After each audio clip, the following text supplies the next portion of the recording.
do LEPGEL, que é o Laboratório de Ensino e Pesquisas em Educação Geográfica, que tem como foco, né, essa coformação dos estudantes das licenciaturas, professores da educação básica, enfim, né?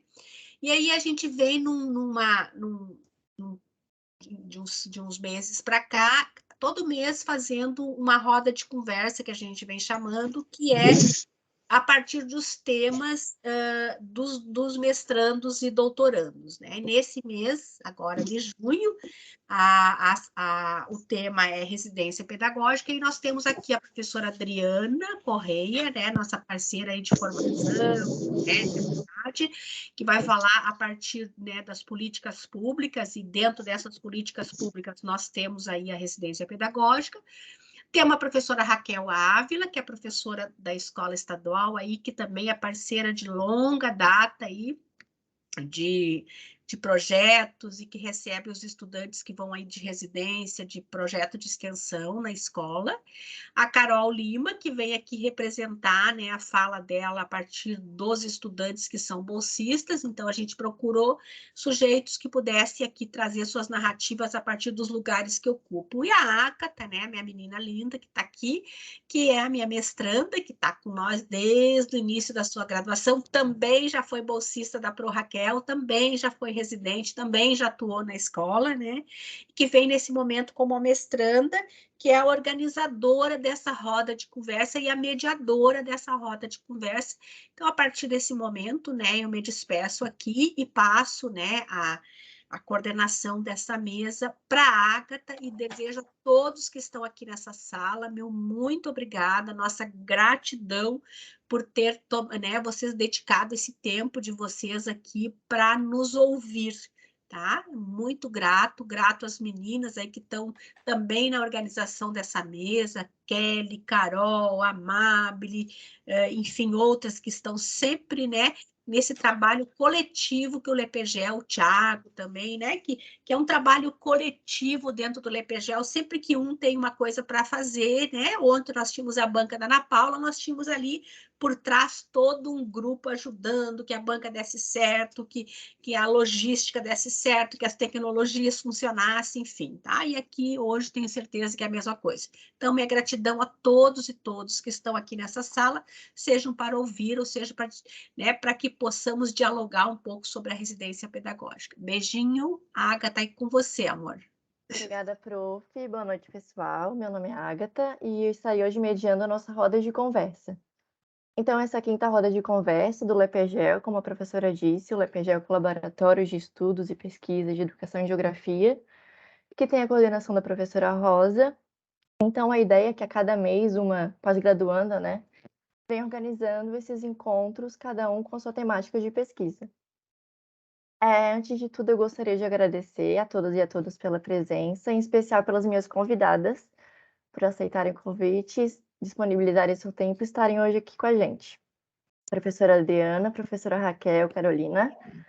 Agradeço também a professora Rosa e meus colegas de laboratório.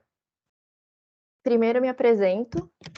Depois, minha intenção é falar um pouco, brevemente, da nossa temática da roda de hoje, né? E apresentar nossas convidadas, fazendo uma apresentação de cada uma antes de suas falas. Eu sou mestranda do programa de pós-graduação aqui na FAED UDESC, em educação, como a professora disse, na linha de pesquisas políticas educacionais, ensino e formação. Eu me graduei também na UDESC no curso de Geografia e Licenciatura, e desde o início do meu percurso na Geografia, em 2017, eu sempre tive um apreço, assim, uma curiosidade por esses programas de formação. Na época ainda não existia o programa Residência Pedagógica, né?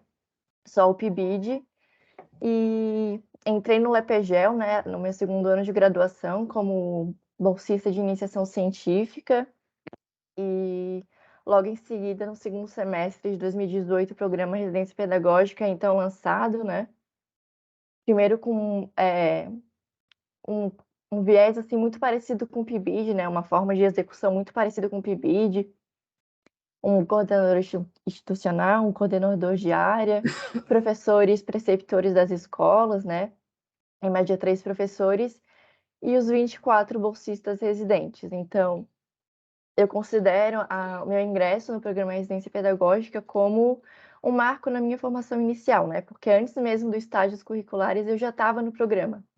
Então, no programa eu participei de 2 escolas, né? Em 2018, como o programa começou no segundo semestre, a gente acabou pegando o final do ano letivo, então numa escola, e em 2019 já ingressei junto com a professora Raquel, né? Numa escola estadual próxima à universidade.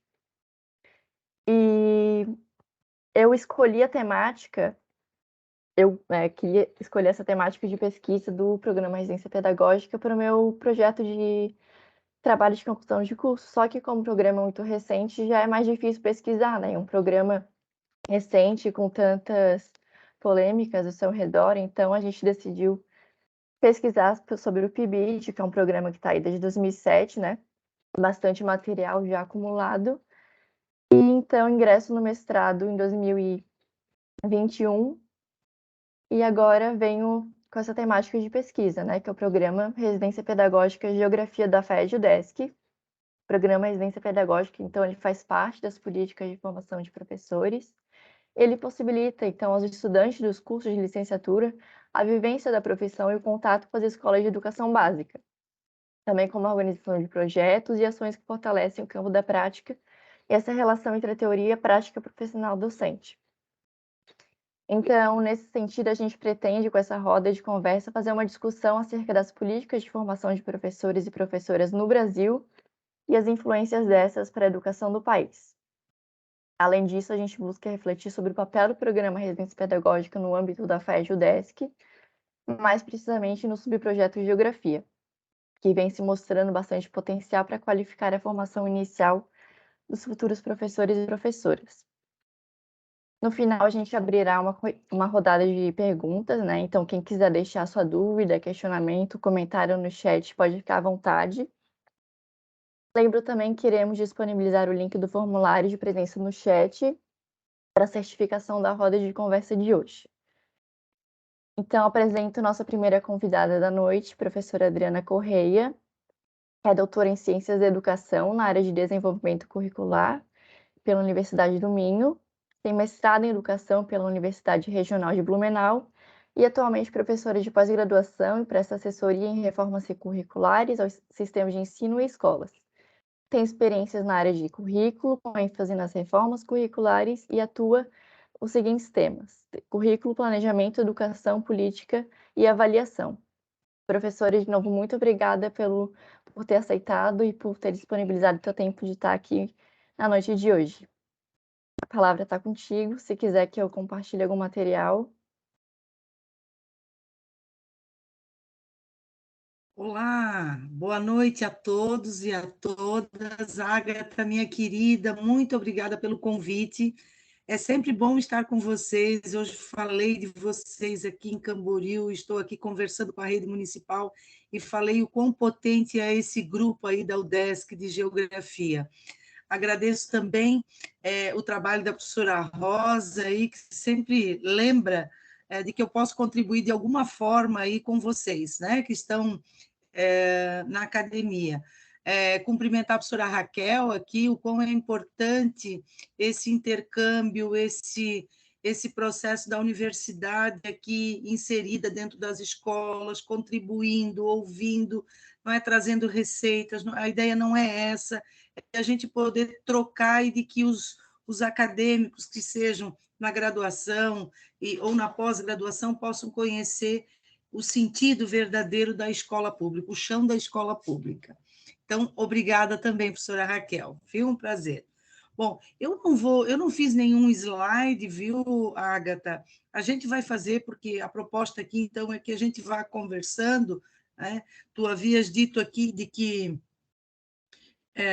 nós vamos fazer depois uma rodada de conversas, mas eu já desafio quem está aqui me ouvindo a, no próprio chat, já colocar, formular algumas perguntas, caso, durante a minha fala aqui, seja necessário, então, vocês fazerem alguma indagação. Bom, quando nós pensamos aqui nas políticas públicas de formação de professores, nas políticas de formação docente, né?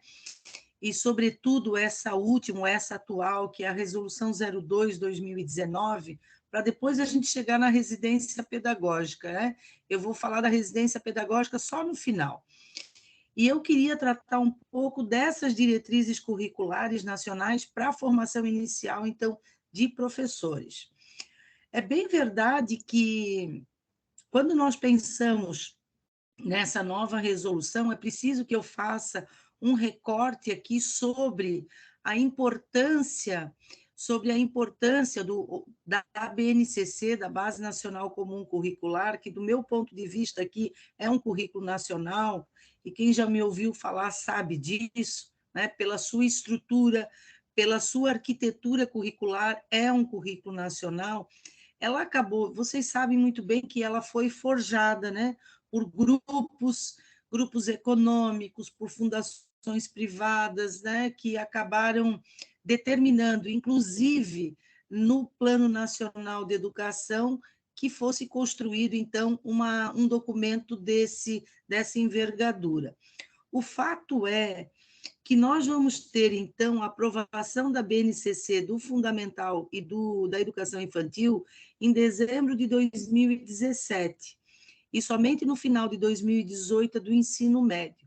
O que é interessante é que, desde lá, esse mesmo grupo que forjou a construção da BNCC, mesmo que nós já tivéssemos alguns documentos normativos, como, vamos pensar até na Constituição Federal, a LDB, que já determinava a necessidade de que o Brasil tivesse um currículo, e não se falava em base, né? Por ora, em alguns documentos normativos como esse, se utiliza a expressão conteúdos mínimos obrigatórios, e cada um utiliza de expressões variadas.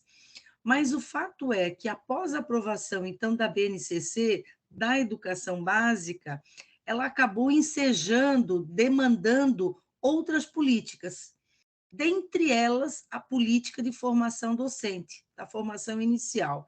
Então, nós vamos ter aqui políticas que já foram organizadas, já estão homologadas. Então, a resolução que trata das diretrizes curriculares nacionais para a formação inicial de professores, e todas elas vão usar a sigla BNC, formação inicial. Depois nós temos as diretrizes que tratam da formação continuada dos professores, com uma matriz de competências que as redes de ensino os sistemas de ensino são obrigados a implementar. Nós vamos ter uma política também demandada pela LDB, que foi a do livro didático, uma política da avaliação da aprendizagem, e agora, a mais recente, não virou ainda uma política, porque só temos um parecer do Conselho Nacional de Educação, aguardando a homologação do MEC, que são as diretrizes, ou a BNCC, do gestor escolar. Olhem só, com competências, com um quadro, certo, de competências que precisam ser desenvolvidas pelos gestores escolares, os diretores de todas as escolas. Muito bem. Aí nós vamos, então, nos concentrar, evidentemente, naquilo que nos foi proposto discutir, que é a questão das políticas de formação inicial.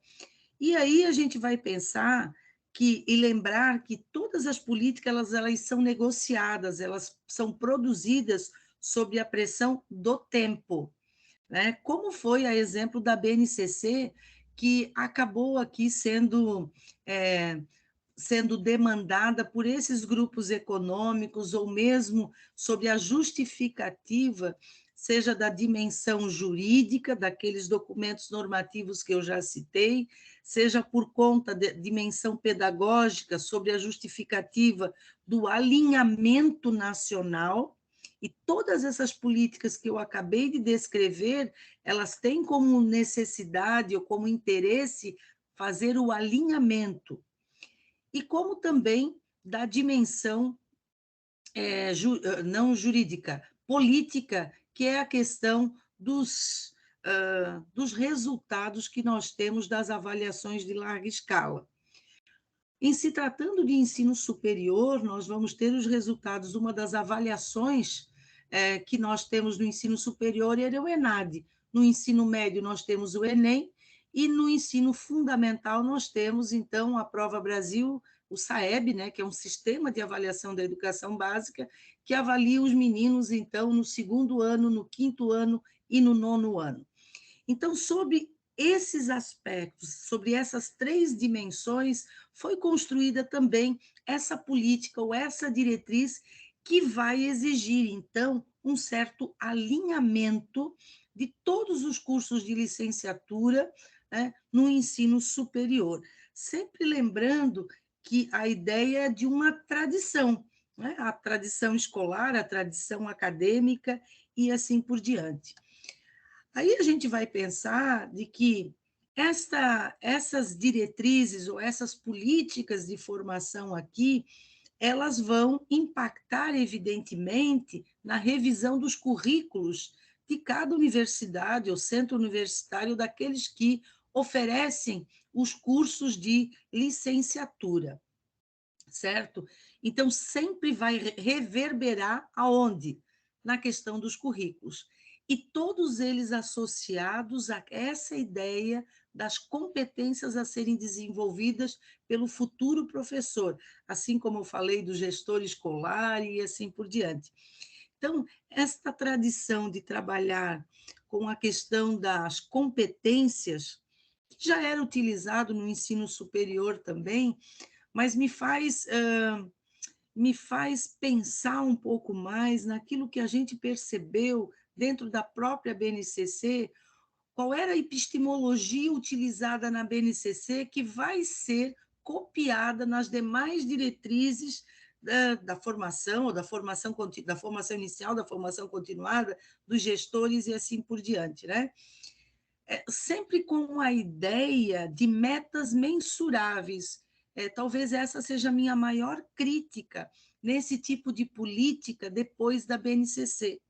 Por mais que o grupo gestor, quando pensa na construção, na arquitetura da BNCC, eles se valem de um recurso ou de um conceito de competências daquilo que a gente chamava lá do Perrenot, quando falava em mobilização do conhecimento, que para mim é extremamente confortável falar desse ponto de vista, né? A ideia de competências como mobilização.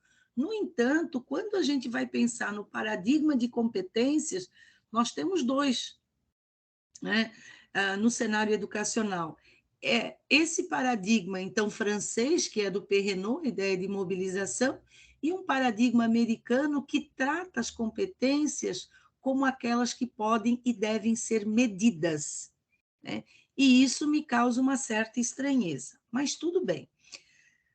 Vamos pensar assim, a ideia da qualidade formativa foi uma tentativa também de atribuir significado, ou então naquilo que a gente chama numa construção de sentidos, para que as universidades ou centros universitários ou agências formadoras pudessem aqui olhar para os seus currículos, né?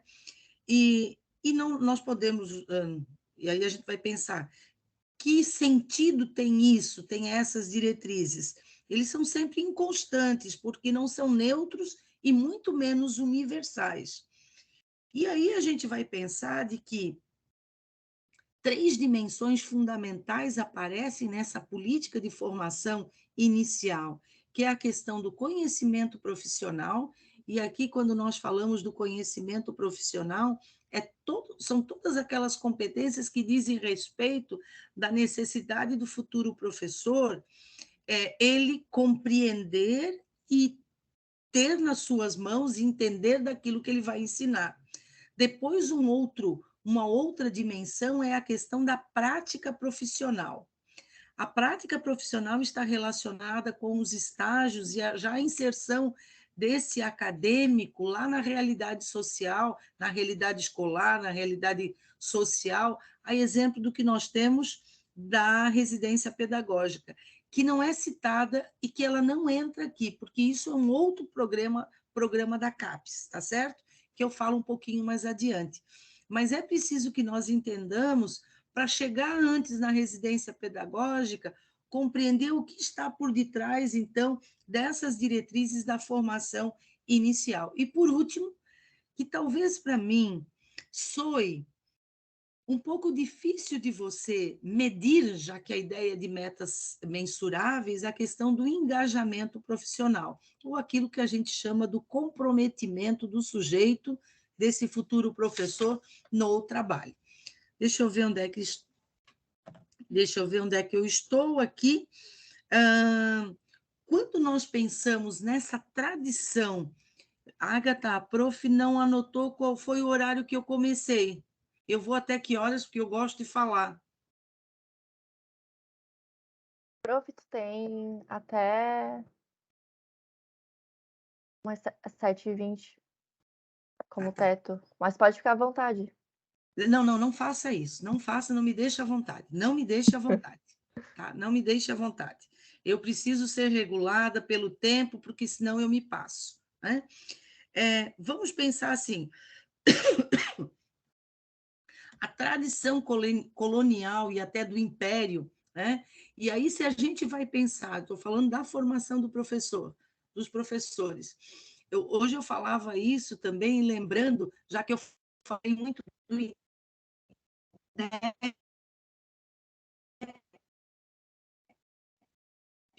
hoje, porque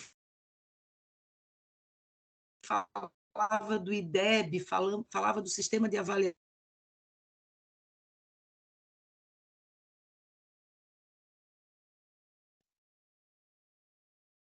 Prof, travou teu microfone.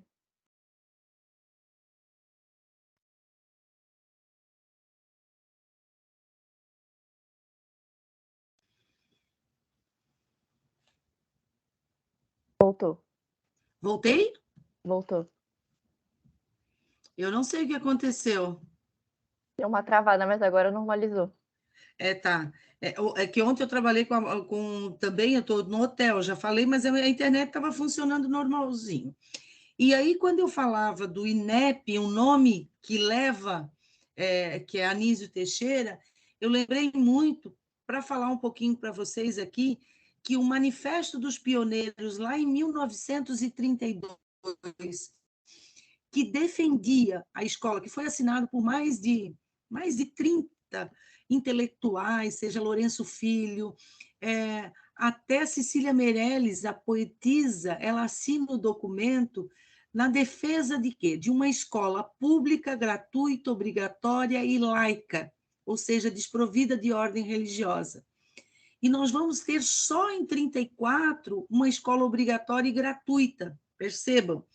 E mais adiante, aí teve que mudar a Constituição e tivemos que mudar a LDB também. Por que eu estou trazendo o Manifesto dos Pioneiros aqui para falar das políticas de formação inicial? Porque já o Manifesto dos Pioneiros não tratou tão somente da educação básica, ele já dava um descuido da formação de professores, certo? Ele já apontava em 1932. E aí, e também das dinâmicas curriculares que levavam, então, essa formação dos professores. Esse descuido da formação, para não usar um outro termo, ou usar uma expressão um pouco mais elegante, eu gostei dessa ideia de tratar como descuido, né? Mas eu sempre acho que é intencional. Mas tudo bem, mas tudo bem. Eles já tratavam lá em 1932. Nós vamos ter algumas políticas de formação inicial tentando, na verdade, formatar, tentando organizar essas diretrizes aqui, e aí nós chegamos, então, e damos um salto para 2002, numa resolução do Conselho Nacional de Educação, que traz as diretrizes curriculares e exige a reformulação dos currículos, mas também reduzindo a formação pedagógica dos professores, certo? Ou dos futuros professores. No entanto, a gente vai pensar assim, que já em 2014, com o Plano Nacional de Educação, a meta 13, com a estratégia 13.4, ela também demanda a exigência de uma revisão e de uma análise, de um trabalho mais efetivo acerca da formação inicial. E isso só vai acontecer, então, em 2019.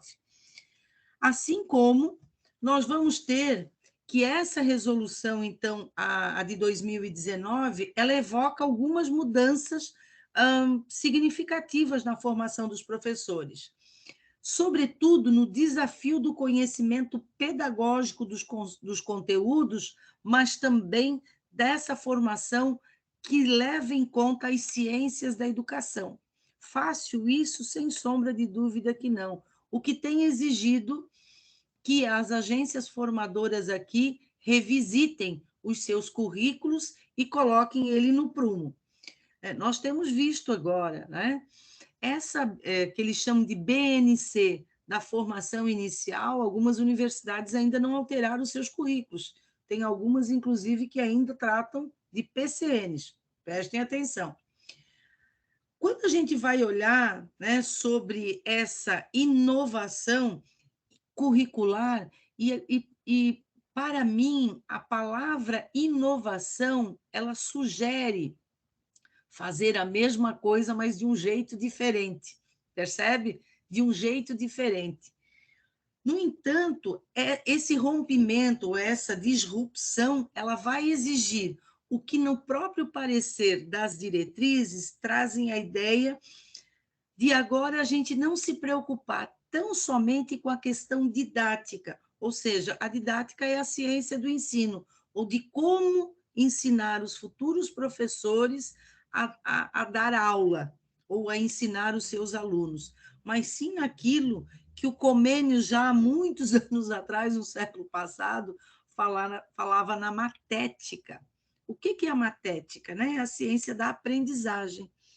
E a resolução ela vai falar sobre a qualidade das aprendizagens. É fato que todas essas políticas públicas, todas essas diretrizes já citadas por mim, elas vão colocar como eixo a aprendizagem dos meninos, das crianças, dos alunos e assim por diante. Uma outra viragem agora, centrada na aprendizagem e não no ensino. Isso não quer dizer que essas políticas que buscam, então, a formação inicial dos professores não demandem, por exemplo, o conhecimento dos conteúdos específicos das suas áreas. No caso da geografia, que o sujeito saia de lá com conhecimento específico de geografia, de história, de letras e assim por diante.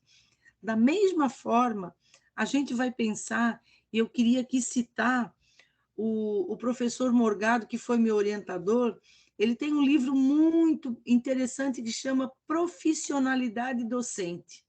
Eu gosto muito. E ele usa uma expressão que faz muito sentido quando a gente olha essas novas políticas, que é o delito de intromissão. O que é o delito de intromissão? É o Estado regulando as políticas, então. Vocês vão dizer, ué, mas não é o Estado que define, ou políticas de Estado que definem as diretrizes, sem sombra de dúvida. As políticas de saúde, as políticas de segurança, de educação e assim por diante.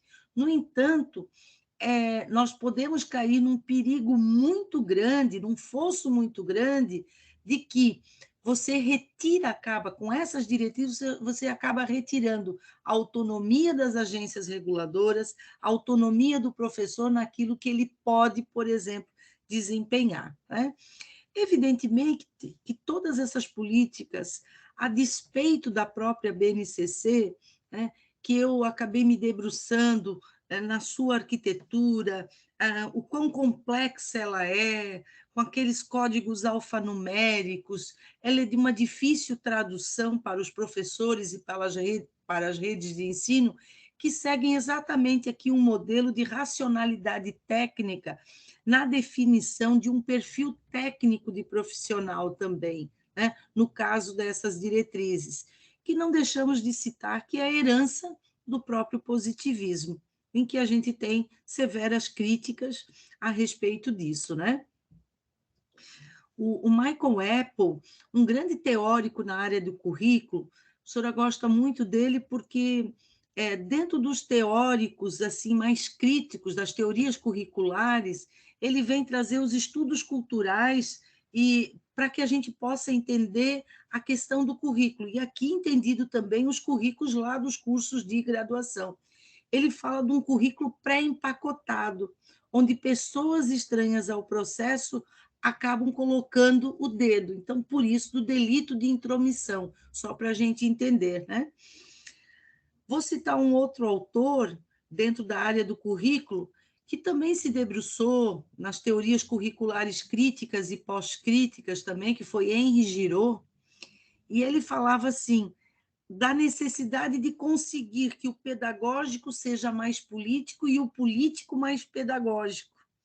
Então, essa equação, por vezes, ela é muito difícil de ser equalizada na formação inicial e, sobretudo, na construção de currículos mais humanos, de currículos mais que, evidentemente, que precisam ser técnicos, sem sombra de dúvida, né? Mas que esses currículos eles façam sentido, evidentemente, para aquilo que vocês precisam, enquanto estudantes, para atuar lá no chão da escola. Então, assim, essa diretriz, ela vai situando, né?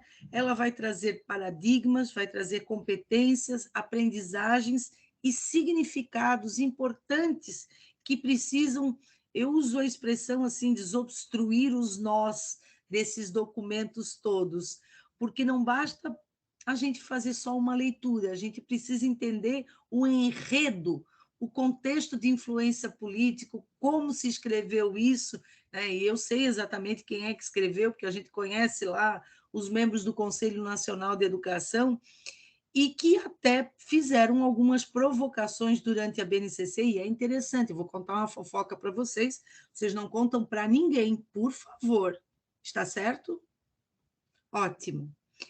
Quando da BNCC, então, depois do impeachment da Dilma, que nós temos a destituição daquele grupo que construiu a versão 1 e 2 da BNCC, nós vamos ter um outro grupo de gestores no MEC. E esse grupo aqui, ele acende as fundações privadas, aí eu estou falando Fundação Lehman, Fundação Itaú, Ayrton Senna e tantas outras aqui, elas vão impulsionar e garantir espaços de poder para um grupo de pessoas. Onde? No Ministério da Educação e no próprio Conselho Nacional de Educação. Você sabe, tem um cara, não sei se vocês já ouviram falar, um cara é bom, né? Um cara que a professora trabalha, chama Stefan Ball, não sei se vocês conhecem, né? Ele trabalha com ciclos, então, a professora trabalhou com 2 ciclos, então, o ciclo de influência política e o ciclo, então, de produção do texto. Ele fez uma análise, gente, e ele apontou, ele deu nome aos bois. Quem eram essas pessoas das quais eu estou falando aqui? Ele deu nome. É a Maria José, a fulana. O que eu quero dizer com vocês? Que essas pessoas que ascenderam ao Ministério da Educação e ao Conselho Nacional de Educação, depois que o Temer saiu e o Jair Bolsonaro assumiu, quase todas elas foram para onde? Para o Conselho Nacional de Educação. E o que elas fizeram? São as relatoras, estão lá nas câmaras de ensino, da educação básica, do ensino superior, definindo essas políticas, essas diretrizes, e seguindo a mesma lógica da BNCC. Então, não existe coincidência, certo, meus queridos? Não existe coincidências. Quem escreve uma diretriz dessa, quem aprova, tem nome e sobrenome. Está certo? E tem intenções, evidentemente, né? Só para deixar. E esse mesmo grupo, por que eu estou falando isso? Eu já não tinha lembrado por que eu estava falando isso. Sabe por quê? Porque durante a minha tese eu entrevistei essas pessoas, então a Maria José, para não dizer o nome, né? Eu entrevistei essas pessoas e as maiores críticas que elas fizeram, sabe para quem que elas fizeram as críticas? Para a universidade, dizendo que a universidade, por exemplo, estava distante das escolas, que as universidades não faziam extensão, que não fazia sentido as universidades, que elas não dão apoio para as redes de ensino e assim por diante. Então, exatamente a gente consegue, quando lê um documento como esse aqui, a gente consegue encontrar o autor. né? Tem um outro livro do Foucault, um outro livro, O Autor, não sei se vocês conhecem, O Autor. E o que ele diz o Foucault lá sobre o autor, né? Cada um conta a sua narrativa a partir do seu ponto de vista, é ou não é? Quem é que dá voz, então, a essa autoria? Cada um conta de um ponto de vista. E aí a gente vê o aligeiramento da formação, a gente vê uma frágil articulação entre teoria e prática, do conhecimento científico e pedagógico, da universidade e da escola, né? E eu acho que a gente poderia ter, sei lá, até a concepção de docência ligada a um fazer vocacionado. Eu acho que isso me pegou muito forte. Eu vou repetir. Lendo a diretriz, eles falam num fazer vocacional. Cara, eu tenho horror a falar em vocação. Eu acho que ninguém nasce com vocação a nada. Acho que a gente nasce com possibilidade, já dizia o Paulo Freire. Porque senão o sujeito já é marcado para ser isto ou aquilo. Então, o pobre, o preto da favela, ele não vai nascer para nada, né, gente? Ele não nasceu para nada, porque ele não tem condições. Óbvio, óbvio. Então, assim, essa concepção de docência ligada a um fazer vocacionado é completamente equivocado, né? Então, pensar no modelo hegemônico de formação, que ainda é fragilizada, né? O reducionismo à dimensão técnica no campo da didática, do currículo da formação, esse reducionismo também me chamou bastante atenção quando você lê as competências ali elencadas da formação inicial, me deixa bastante intrigada. E, por último, não menos importante, o que nós temos trazido aqui como de extremo significado, importância, é que a formação docente é que ela se dê num contínuo, e ela caminhe justamente quando vocês vão fazer estágio, quando vocês vão fazer residência pedagógica, né? E culmina, e nunca vai terminar, viu? Porque quem é professor nunca termina de aprender, né, Raquel? A gente está sempre na estrada aprendendo alguma coisa, e culmina na formação continuada, né? E aí a gente vai para a residência pedagógica, eu já estou concluindo, Ágata, senão tu vais brigar com a prof, sobre a residência pedagógica. A residência pedagógica, ela não está vinculada a essas diretrizes que eu acabei de falar. É um programa da CAPES, certo? Que é um braço, então, do Ministério da Educação, a exemplo do INEP, e que traz a ideia de corresponsabilidade, né? Que é um programa de inserção do futuro professor na escola, onde vocês passam a ter.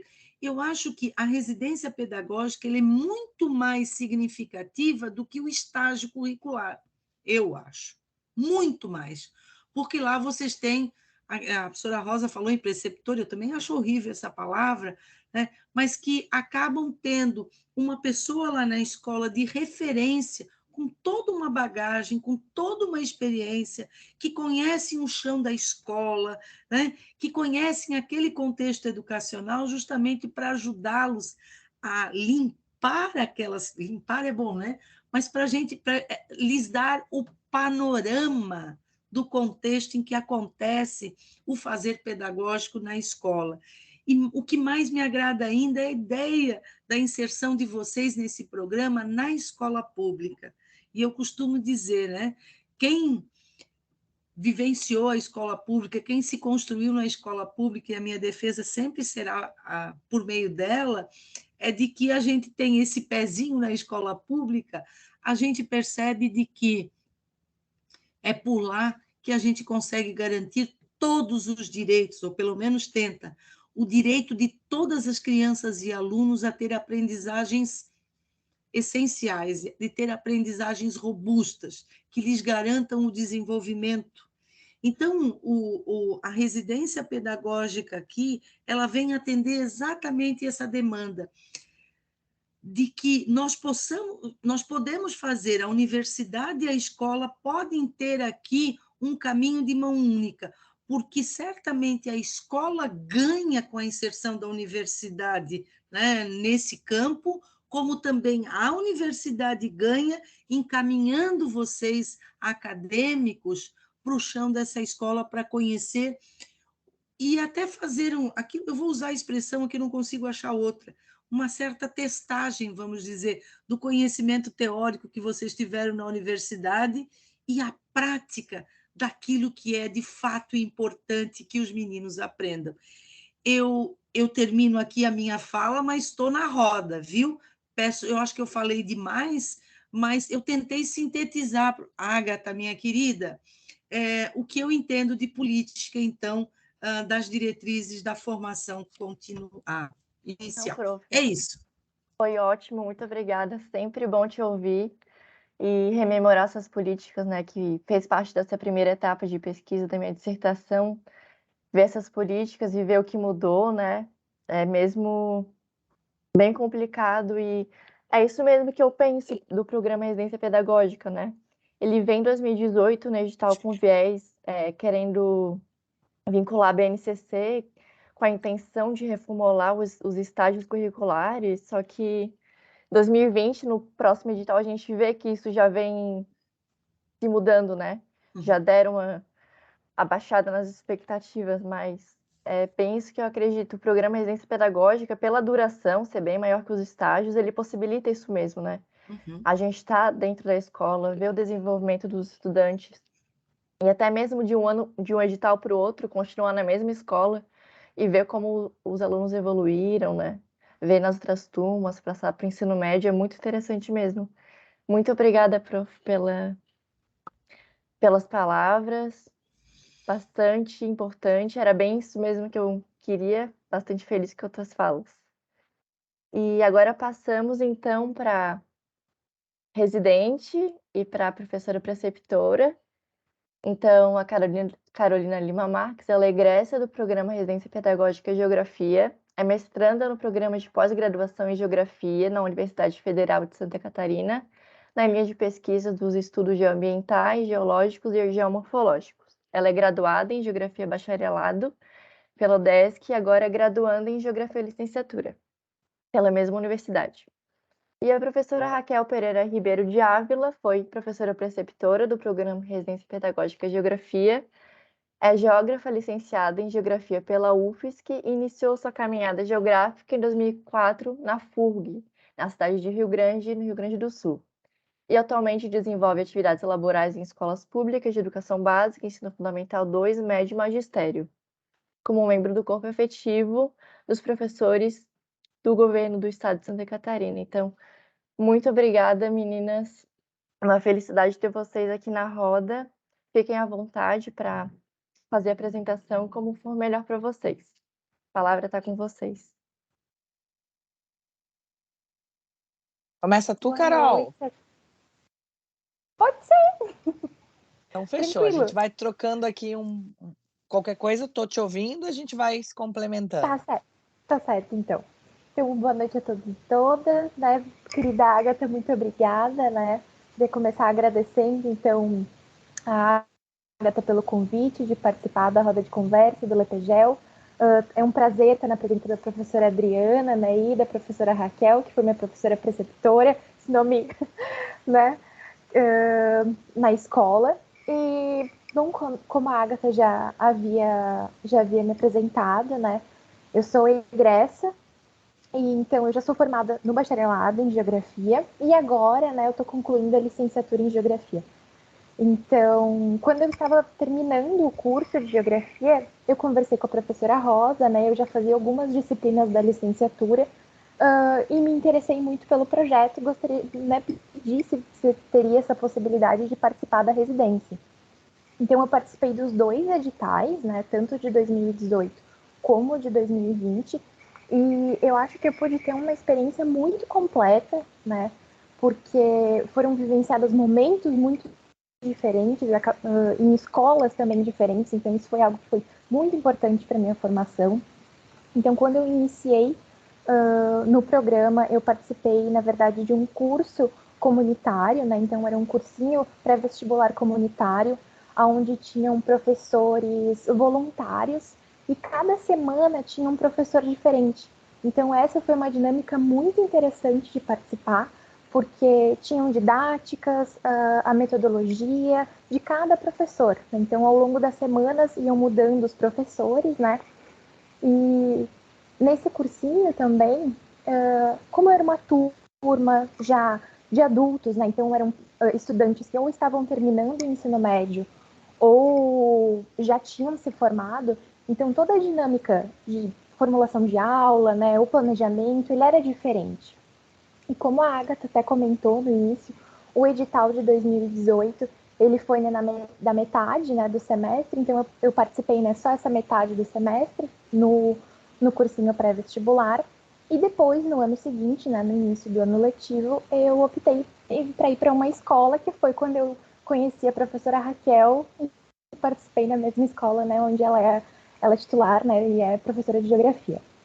Bom, nesse primeiro contato com a escola, que foi um ambiente muito diferente, né, já do cursinho pré-vestibular, nós tivemos toda uma questão de reuniões, né, de um processo de para esse primeiro momento na escola. Então, no primeiro momento, a gente observava muito como que era o dia a dia da escola, como que eram as aulas. Então, era muito importante, porque nós passávamos um turno inteiro na aula. Então, a gente conseguia ver a diferença das turmas, né? De uma turma para outra, como que era abordada, até a forma da linguagem de uma turma para outra. Isso também mudava. E tá o dia a dia na escola, né? Então, participar vai muito mais além do que só a aula em si. Então, é toda a estrutura, toda a escola, todo o corpo pedagógico. Então, tudo isso é muito importante na nossa formação, né, de licenciandos e licenciandas, tá vivenciando isso. Bom, eu acabei finalizando, então, o edital de 2018, que finalizou em 2019, né, na Escola Leonor, né, então eu tinha também alguns colegas que também faziam residência nesse mesmo local.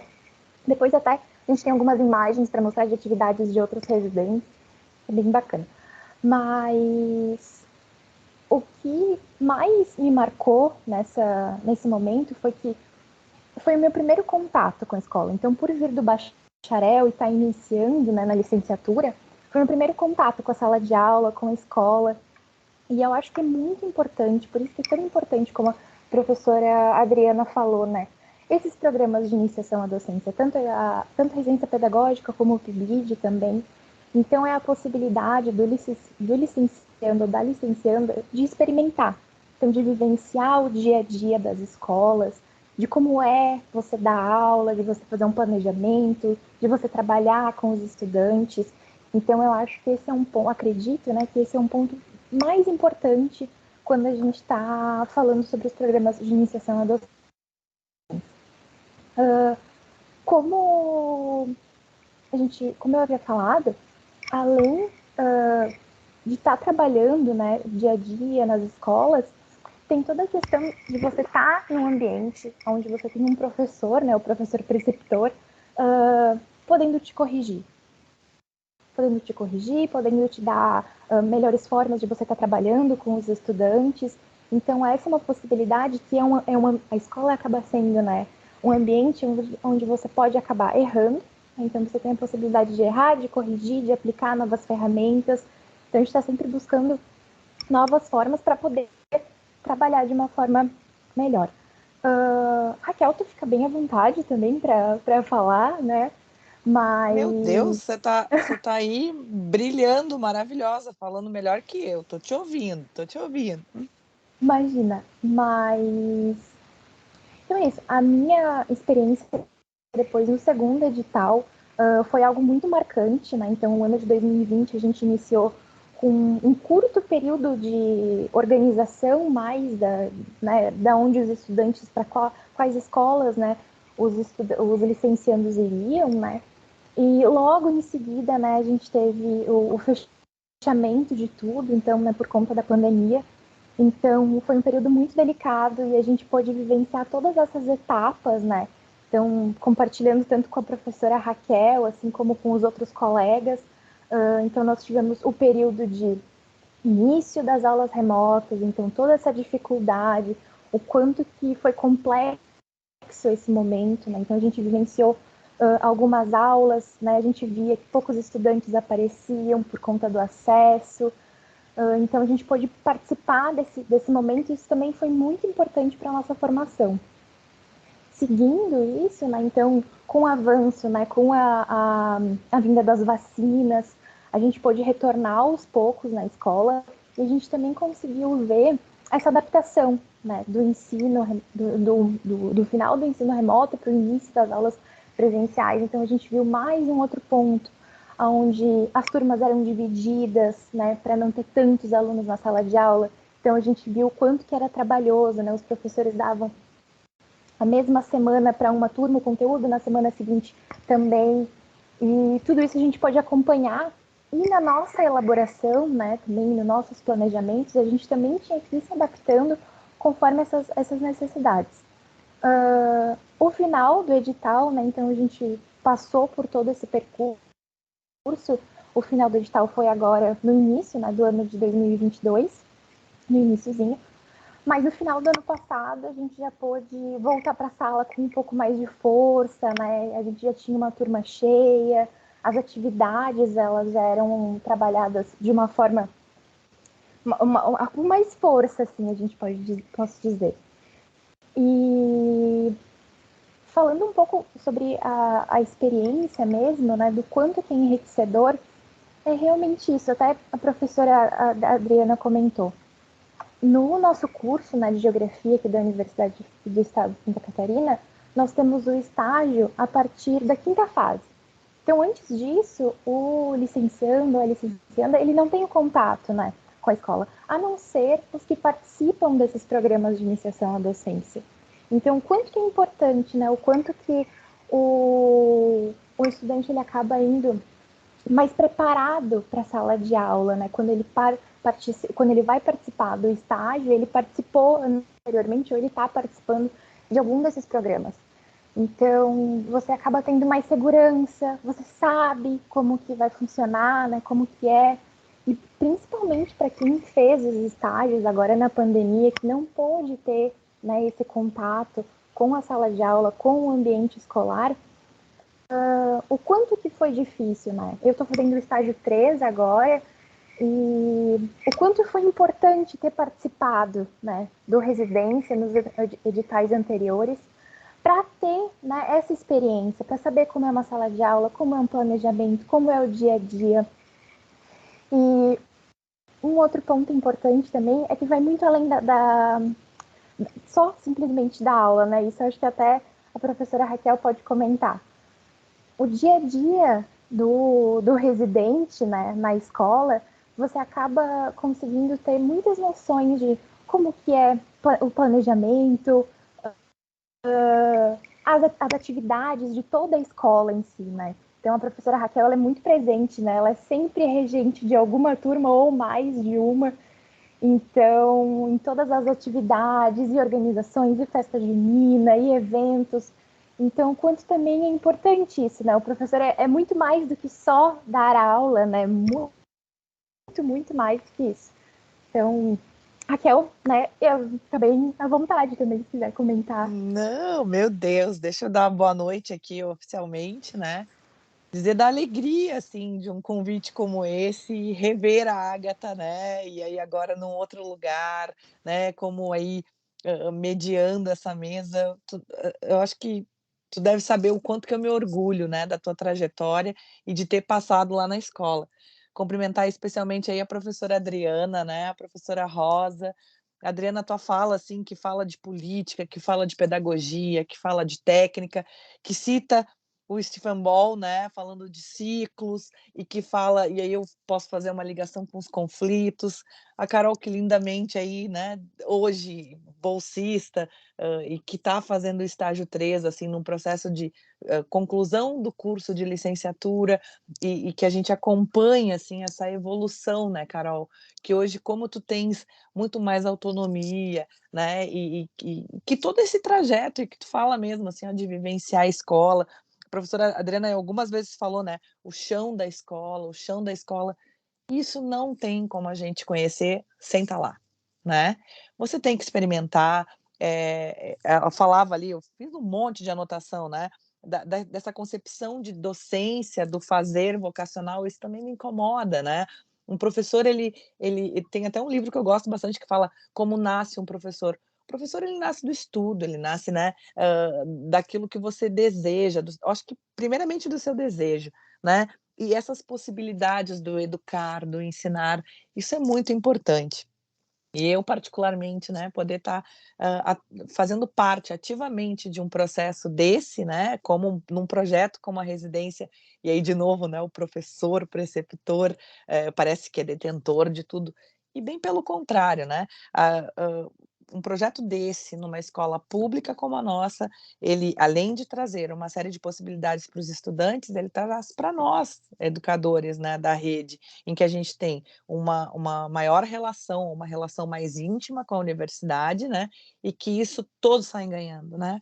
Eu, enquanto professora, sempre aprendo, né, porque eles trazem, estão ali na ebulição do saber, né, e a gente até por conta desses tantos afazeres, né, acaba não tendo tempo necessário para se atualizar tanto, e eles trazem as novidades, a gente compartilha, e realmente é isso, né, o residência pedagógica é esse processo de formação continuada, significativo ao extremo, e que faz com que esse fazer educacional ele fique muito mais palpável, né, para quem realmente faz essa trajetória aí da licenciatura. Gostaria que todos pudessem fazer parte, né, qualquer aluno de licenciatura pudesse fazer parte de um programa como esse, mas infelizmente aí a gente é barrado, né, pelos editais. Nesse momento a gente está sem o residência sendo implementado, né, por conta dessas questões políticas, né, dessas eu acredito muito mesmo, Adriana, que tem um objetivo, né, que isso realmente não é interessante e que é uma pena, né, porque todo mundo sai ganhando. E quando a gente fala ali do tripé da instituição, né, da universidade, a extensão realmente se faz através de projetos como esse, né. A comunidade é grata, hoje, né, a gente vê, ainda mais bolsistas como a Carol, né, residentes como a Carol, que já estão há mais tempo, foi na terça-feira, né, Carol, que você ficou mostrando fotos lá para eles, né, "Olha como você cresceu de 2019 para cá", e eles se reconhecem. Então, você encontra alunos num segmento de ensino, como era o caso especial da terça-feira no Fundamental 2, no 7º ano, e os meninos hoje estão no 1º ano do médio, além de estar totalmente transformados em termos, né, corporais e tal, crescem muito, amadurecem e as trocas são diferenciadas. Gratidão aí, né, por poder fazer parte de um programa como esse. Rosa, serei eternamente grata aí né, por me incluir nesses projetos e especialmente a Carol, agradecer a Agatha, né, no passado, mas falar diretamente para ti, Carol, que é muito gratificante poder dividir o educar contigo. Temos hoje Carol e Tiago que fazem, né, essa frente, né, ou essa retaguarda, esse conjunto comigo lá na escola. E assim, só tenho a agradecer aos dois, a professora Rosa, a universidade, e tomara que esse projeto se perpetue, né? Estamos aí na iminência da abertura de um outro edital. E conta comigo, tá, Rosa? Tô aqui para o que precisar. Gratidão. É isso mesmo, prof.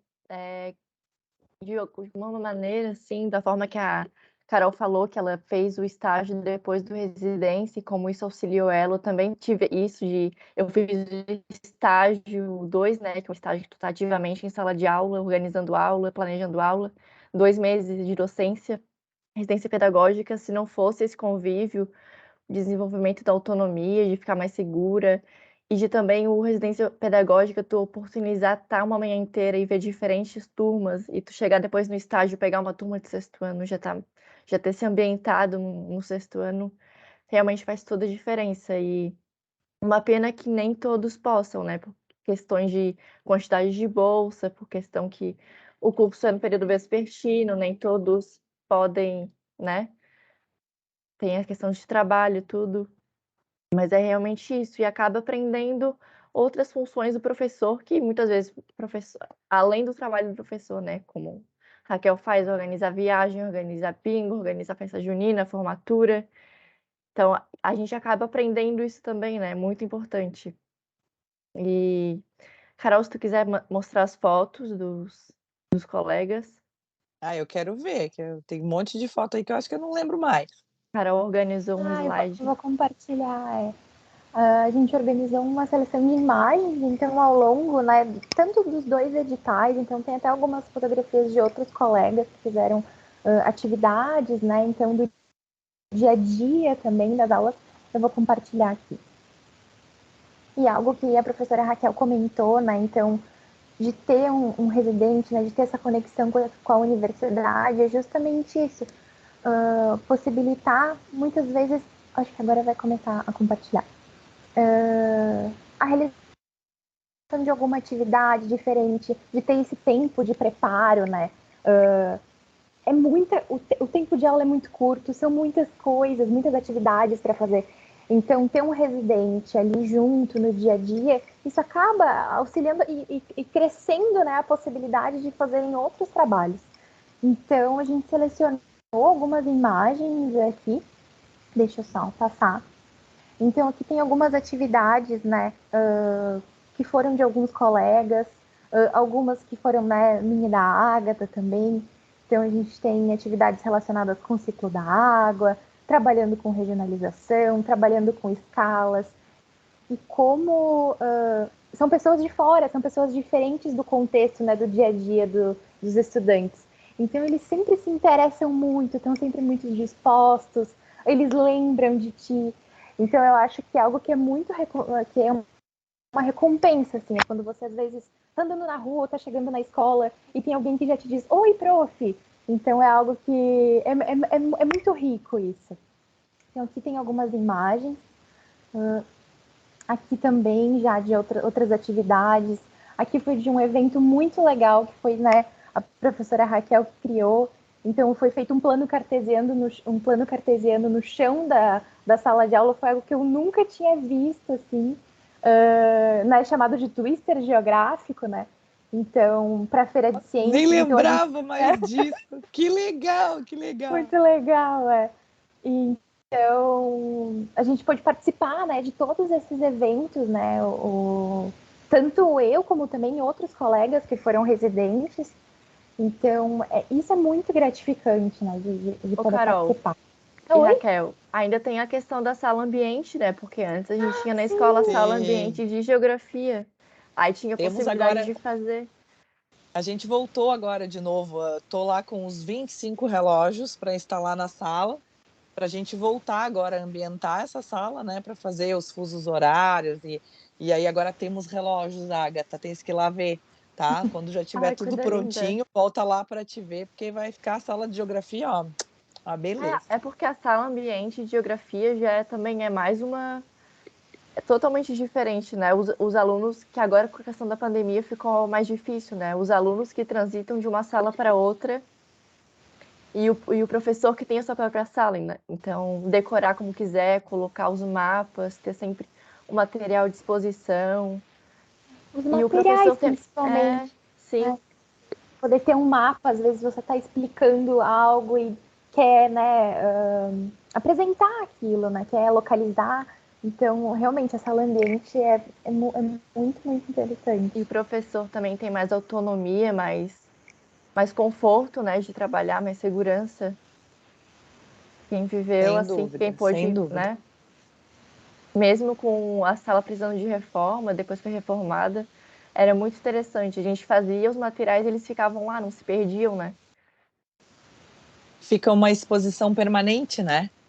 Daquilo que a gente acaba construindo na sala de aula, e eles veem que aquilo realmente faz sentido, né? A gente citei agora esse exemplo dos fusos horários, mas é uma coisa que a gente trabalha com sexto e com primeiro ano, mas não tem um aluno que vai chegar na sala que não vai dizer, nossa, olha aqui como muda o horário de um lugar para outro, né? Como você tem... Isso, na verdade, é o que a gente quer mesmo, né?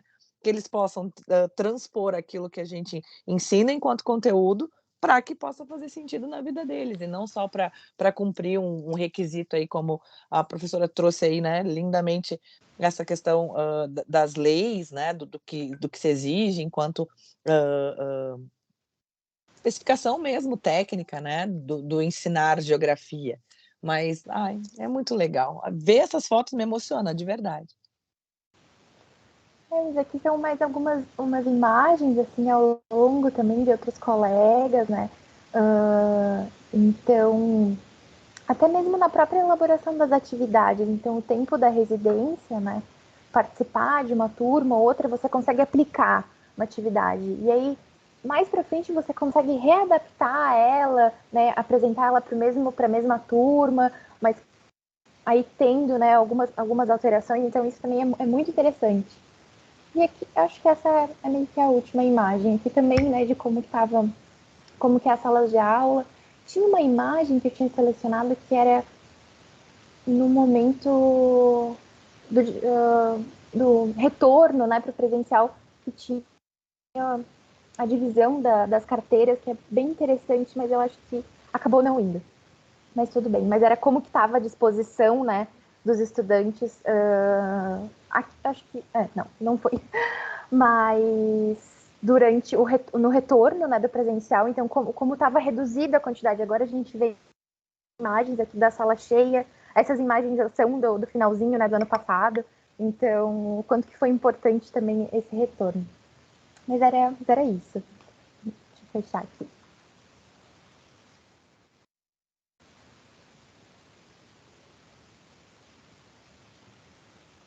E mais uma questão que em 2019 a gente teve com o terceirão, né? A professora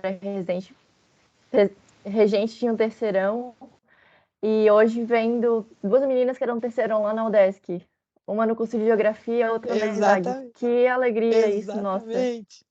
Não, É e uma verdade. escolheu a geografia muito por conta daquilo, Sim. né? Não, e é o que eu digo, não é só eu, assim, né? Vocês são peças fundamentais ali, né? Vocês têm uma juventude que eu já não tenho mais, né, gurias?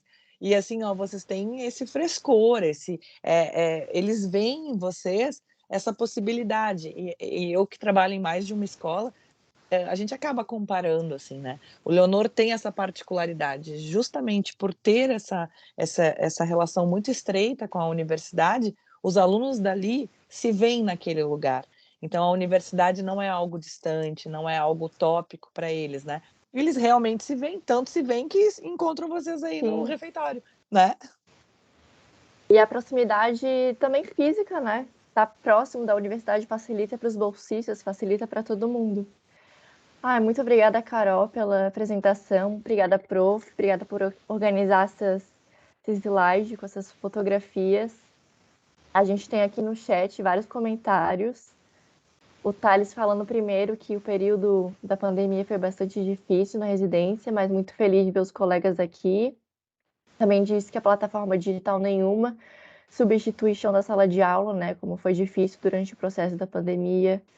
Grace falou muito interessante ouvir teu relato, Carol, pois nos possibilita perceber que os esforços acadêmicos e escolares no processo de formação inicial de professores potencializa-se naquilo que se tem de bom em ambas instituições, havendo possibilidade de suprimento de lacunas existentes em uma parte do diálogo com a outra. Kelly falando que legal a sala ambiente, Thales, sala ambiente é tudo de bom. Thiago, garoto propaganda do Lepegel, fotos lindas. Fotografias mais lindas. Parabéns, professora Raquel, pela brilhante condução da residência na Escola Leonor. Gente, né, escutando vocês, assim, eu fico me perguntando, porque eu venho de um lugar também, né, de muitos anos da educação básica, e quando eu cheguei na universidade, que passei a trabalhar com curso de formação de professores, qual é a angústia da gente, né? Como a gente está contribuindo para esses alunos, esses estudantes se constituírem professores, né? E aí uma das minhas angústias era o distanciamento da escola. Eu pensava assim, meu Deus, eles vão atuar numa escola de educação básica, eles precisam estar próximo, né? E aí eu tenho feito isso desde 2011, quando eu já tinha eu fui coordenadora de PIBID inicialmente, né? e fazendo essa relação, né, estreitando esses laços com a escola. E aí a gente está colhendo frutos hoje, né, que é vendo os nossos estudantes já, muitos deles já estão, né, atuando como professores, mas mostrando, né, aquilo que a gente já acreditava, o quanto é importante estreitar essa relação e o aprender, o tornar-se esse professor na sala de aula, tá? Thales, nós já passamos para você tirar a tua dúvida, fica tranquilo, tá? E é só isso, assim, ó, eu a cada roda de conversa que tem, né, e essa basicamente, que é a residência pedagógica, que é um edital muito novo, assim, a gente só teve 2, e aí a gente está na iminência de sair o próximo edital, era para sair em setembro, já adiaram para outubro, nós estamos com um pouco de receio, né, que eles estejam aguardando a eleição para sair o edital ou não, mas enfim, né, que a gente pode contar com uma professora, né, Raquel, que foi um acaso da vida que nos fez nos encontrar, na realidade foi a Edna, professora preceptora de outra escola, que me disse que tinha a Raquel na escola Leonor, e aí a gente está aí, já acho que já mais de 4 anos, né? Não sei exatamente, uns 4 anos já nessa parceria muito estreita e que tem feito os meus estudantes voltarem para a universidade, assim, oxigenados. Eles voltam, né? Agora o pessoal, agora nesse momento a Raquel está com estágio, né? Porque a gente está sem residência lá. E aí o pessoal do estágio, quando volta, me diz assim: meu Deus, professora, a professora Raquel é tudo de bom. Né, que faz com que o estágio não seja um bicho-papão, porque basicamente nessa turma de estágio, Raquel, nós só temos, eu acho, só a Carol que foi residente, os demais são 8, 7 ou 8, não me lembro, fora a Carol, nenhum tem experiência, nenhum foi bolsista de residência. Tá? A Luísa foi... Não, e ainda tiveram a questão de fazer os estágios 1 e 2 na pandemia, né? Isso. Ah, tá certo, a Luísa, tá certo, A Thales. Luísa. Perdão, a Luísa foi residente, mas os demais não foram residentes ou PIBIDs, assim. E aí tu vê um pouco mais o quanto esse percurso do estágio é um pouco mais pesado para eles, né?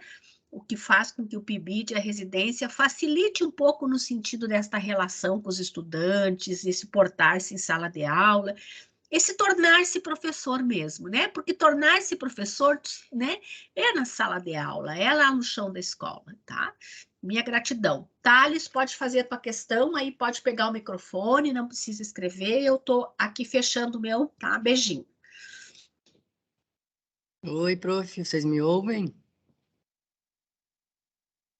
Então, eu queria fazer só. Eu tenho uma dúvida, né? Eu também fui residente, né? Não tive a oportunidade de ser da professora Raquel, mas fui da professora Edna, e foi bem proveitoso esse momento para mim. Foi o que me trouxe para a licenciatura, né? E me inspirou, me deu vontade de ser professor. A minha dúvida seria se a gente vê muito lado positivo para nós, estudantes, aqui dentro da universidade, desse programa, né? Mas a gente não ouve falar do outro lado, né? Então, a minha dúvida seria se existe alguma resistência por parte de professores, assim, da escola, de receber residentes ou de receber esse programa, se isso em algum momento já aconteceu, ou se não, enfim. Acho que para mim, né, Thales? Né? E assim, ó, não, pelo contrário, assim, ó, eles sempre perguntam, Raquel, como é que tu consegue esses bolsistas, né? E eu falei, gente, é um edital, a gente se inscreve, é óbvio, né? E aí a Rosa trouxe aí, foi um acaso, mas um acaso mesmo a minha inclusão nesse projeto. Hoje eu vejo, né, e gosto de acreditar que não existem acasos, né? São providências, universo, né, conspira, somos geógrafos, quero trabalhar nisso. Mas, pelo contrário, sempre tem assim, ó, meu Deus, Raquel, como é que você consegue? E é muito mais fácil para mim, tá? Não tenha dúvidas disso, né? É o que eu te digo, assim, ter essa parceria, por mais inexperiente que o aluno seja, né? O residente seja. Claro que a gente vai passar por todas as fases, né? Carol, Agatha também passaram pela fase de ficar só observando e, tipo, agora você não vai, né? Você tem que olhar o fazer. Mas quer que eu te dê um exemplo bem bacana do que isso que acontece, né? Você falou da resistência, não acontece, né? Mas coisas, por exemplo, Às vezes eu estou falando algo e eu preciso escrever no quadro. E, por exemplo, a minha mesa hoje na sala de geografia, ela é no fundo da sala, né?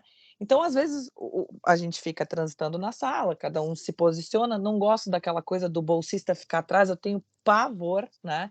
Eles são tão protagonistas quanto eu, e às vezes a gente pede, pô, escreve no quadro tal coisa, né? No começo, a letra é desse tamanho, né? E que os alunos não conseguem entender. Daqui a pouco aquilo passa a ser tão natural, né, você fazer uma chamada, né. Cara, me ajuda muito, né. Hoje eu falava com a Carol, né, uma atividade que a gente vai fazer, vai replicar do estágio dela com a outra turma, e assim, ó, agiliza, né. "Não, eu faço para ti, eu vou fazer, não sei o quê". Talvez eu não faria, porque é tanta coisa, cara, é surreal, assim, ó. Todos os colegas são unânimes em dizer: "Como é que você consegue?". Eu sempre digo: "Existe um edital, a gente pode ir atrás, né, dentro da sua área, mas os bolsistas da geografia são os melhores".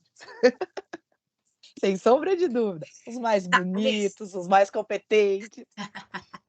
Thales, eu aprendi a vender bem o meu peixe, né?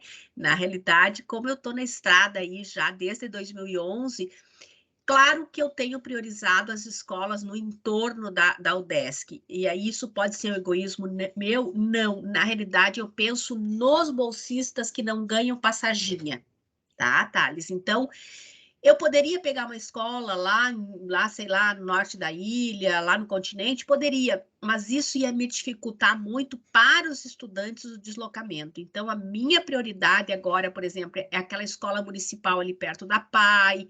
Então, quando o edital abre, eu vou em algumas escolas, convidar a escola, eu convido a escola, né? E aí tem o diretor, a primeira conversa, tá? Mas eu tenho priorizado escolas no entorno da UDESC, porque eles não ganham passaginha e a bolsa não é, a remuneração da bolsa tá assim há muito tempo igual, tá? Então, na realidade, quando o edital aparece, tem o coordenador institucional, ele diz para a gente assim, olha, gente, é preciso fazer contato com as escolas. Então, eu fiz lá atrás com a escola Leonor, a Vitor Miguel, ali atrás da PAI, tá, o Simão Rez, eu fiquei muito tempo.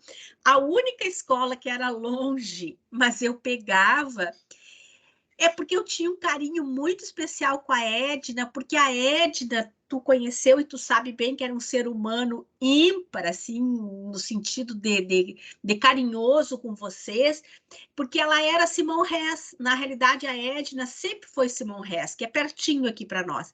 E aí ela acabou indo para a escola lá perto da base, e eu não consegui me desapegar dela. É um carinho que eu tinha por ela, assim, gente, porque ela foi muito parceira. Ela, no tempo que não tinha residência nem PIBID, ela me acolhia os estudantes de estágio. Então, sabe aquela gratidão, né? Quando eu precisei, ela me acolheu. Então, eu era a única professora. Tanto que agora a Edna está se aposentando e eu não vou continuar mais na escola, que é uma pena para a escola, porque a escola precisaria muito, reconheço, mas eu não vou manter o programa lá dentro da base por causa da distância, né, Thales? Tu sabe que era muito longe, né, filho? Era muito longe, né? Muito Então a longe. gente prioriza, e eu não sinto, pelo menos das escolas que eu até agora procurei, eu nunca sentia resistência, Thales. Claro que algumas vezes eu tirei residência de algumas escolas, assim, não é residência, era o PIBID, por causa do perfil dos professores, Thales. O que significa isso? Eu preciso de um professor que, para mim, na escola, ele é um co-formador, né? Ele me ajuda na formação, que ele seja um sujeito que tenha um... Como é que eu vou te explicar? Eu me sinto mal, assim, mas seja um sujeito organizado, que seja um sujeito que prepare a aula, né? Eu tive, por exemplo, bolsistas que eles preparavam as aulas. E eles porque não tinha aula preparada, chegava-se lá e decidia-se o que ia dar no dia. Ai, hoje vamos dar o quê? E eles diziam para mim, professor, é nós que planejamos, é nós que fizemos o planejamento. Aí comecei a me assustar um pouco. Então, às vezes, eu tinha que dizer, bom, acho que está na hora da gente dar uma mudada, né? Eu não estou atrás de ninguém especial, eu também não sou especial. Mas a gente tem, né, um mínimo de cuidado nessa formação de vocês, nessa orientação. Então, esse sujeito que acolhe os bolsistas precisa ser um sujeito que tenha, né, que primeiro que queira ser professor e não pergunte para os bolsistas na sala dos professores, escuta aqui, tu tá fazendo licenciatura? Ai, não acredito, tu com essa idade, hello, né, meu amor, assim, eu acho que não é o lugar, né, da gente ficar questionando, eu sempre digo, a gente tem problemas de salário, problemas de valorização do magistério nesse país, muitos, mas a gente tem fóruns para discutir isso, e não num espaço de residência pedagógica, num espaço lá de sala de aula, onde o aluno está ali aprendendo a ser professor. Mas graças a Deus, né, Thales, eu tenho, eu acho que a UDESC, a FAED, ela é tão reconhecida aí fora na sociedade, graças a Deus, Thales, que o dia que tu fores para uma escola e tu disser assim, ah, eu fiz a licenciatura na FAED, eu tenho certeza, Thales, que o diretor da escola vai dizer que bom que o Thales veio aqui para a escola.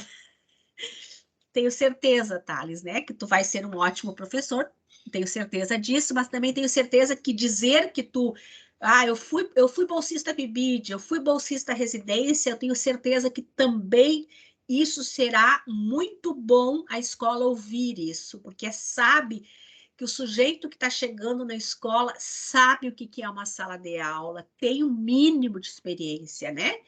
A gente, quando procura um profissional, seja qual for a área, a gente quer saber se ele realmente sabe ser professor, ser médico, ser engenheiro, ser advogado, né?